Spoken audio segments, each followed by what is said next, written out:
Naku, at ginabi na tayo ng uwi. So, alas 9:30 na, no? At tayo ay magsusundo dun sa ating buting girlfriend, no? Sa Carmona Crossing.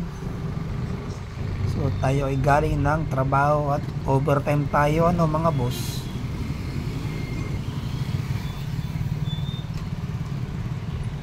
So, tatawid tayo ng National Highway ng Carmona, Cavite.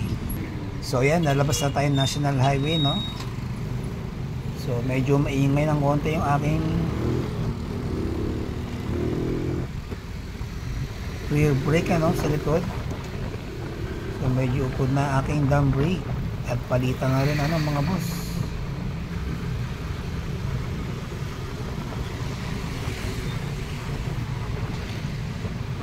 So magandang gabi nga pala, no, mga boss, sa ating mga followers and subscribers.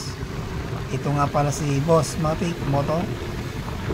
So safe rides ulit, ano, mga boss, sa ating pag-uwi at pagsundo sa ating buting girlfriend. Ang ganda ng kalsada, no, at walang masyadong sasakyan.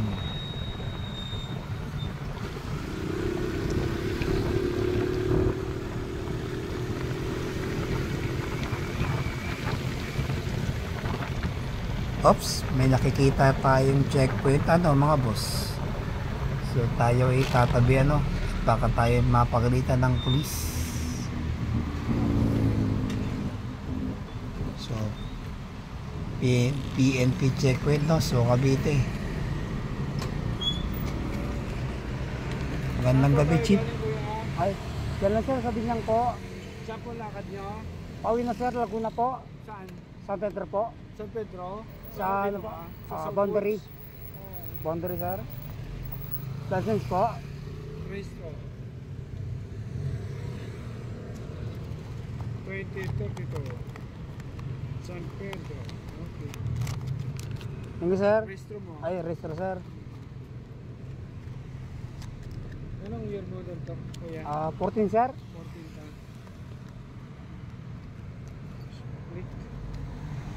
Uy, Malapit na. thank you po. So ayan, mga boss, kompleto naman ang ating documents, no, at driver license at ang ating rehistro, no. Ang rehistro nga pala nito, no, mga boss, ay sa buwan pa ng Mayo, no. So anong buwan pa lang ngayon at petsa? So buwan pa lang ng Marso ngayon at napakatagal pa, no. So 2 months pa bago sa ma-expire.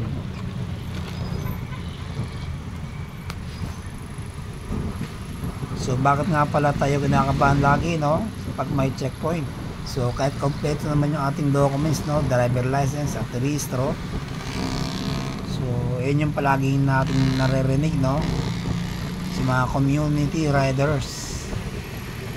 So tungkol sa mga checkpoint.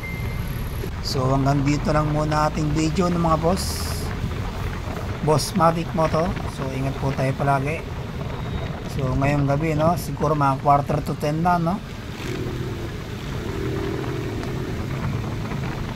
Thank you for watching, mga boss.